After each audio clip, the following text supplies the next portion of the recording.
हाला में तालिबुल मौला अकेडमी पारा मौलवी मखदूम गुलाम हैदर सिद्दीकी जी सवा हयात ते छपरायल किताब मेमारे सिंध जी मोहरती तकरीब मखदूम अमीन फ़हीम हॉल में थी गुज़री, जंहिंमें अदीबन दानिशवरन ऐं शहरन में शिरकत कई। इन हवाले सां रिपोर्ट करे रहियो आहे हाला मां नदीम मंगरियो।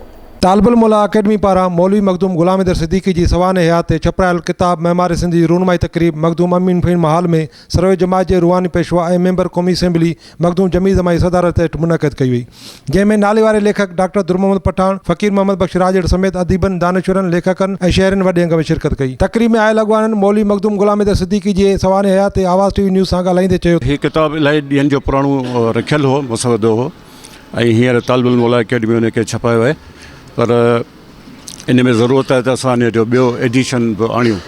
सो इंशाल्लाह आलमन अदीबन सां सलाह करे हिनखे अञा वधीक आणींदासीं त जीअं जेके सिंध जा बुज़ुर्ग आहिनि जिन ख़िदमतूं कयूं त उन्हनि खे रोशन कजे। सिंध जी जिन बि मिसाली ख़िदमत कई आहे उन्हनि खे यादि कयो वञे, उन्हनि खे हिकिड़ो कंट्रीब्यूट जेको उनजो आहे उन्हनि खे दुनिया जहान खे ॿुधाइजे।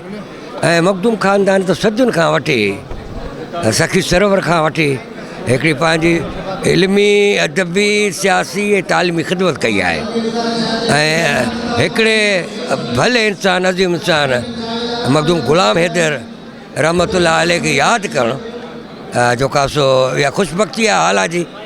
मां पंहिंजी ख़ुशी तो महसूसु कंदो आयो आहियां ऐं हिकिड़े शख़्स ते कमु थियणु घुरिजे त ख़बर पए त हितां जे हाला जे वॾियुनि शख़्सियतुनि हाला जे माण्हुनि केॾो वॾो कमु कयो आहे। अॼु केवल मखदूम मौलवी गुलाम हैदर साईं अलैहि रहमत जन जे सवाना हयात ते तरतीब ॾिनल किताब जी मोहरती तकरीब में शरीक थिया आहियूं।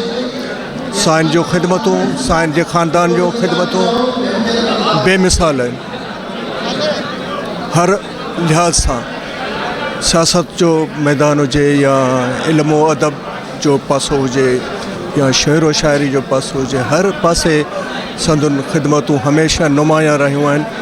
हमेशह मखदूम गुलाम हैदर साईं अलैहि रहमत उन्हनि जूं जेके हालात शहर ऐं जेको तइलीम जे वाद वेज लाइ जमायत लाइ जेके उन्हनि जो ख़िदमतूं उन्हनि जो इहो अॼु मिसाल आहे जो उन्हनि खे यादि करण लाइ हिते गॾु थिया आहियूं। हिननि चयो त मौलवी मखदूम गुलाम हैदर सिद्दीकी हिकु इदारो हो जंहिं सिंध जे माण्हुनि खे तइलीमी इदारा ॾेई तइलीम जहिड़े ज़ेवर सां आरास्ता कयो।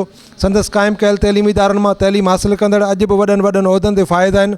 मौलवी मखदूम गुलाम हैदर सिद्दीकी जहिड़ा माण्हू सदियुनि बाद ई पैदा थींदा आहिनि। कैमरामैन नदीम राजपूत सां गॾु नदीम मंगरियो, आवाज़ टीवी न्यूज़ हाला।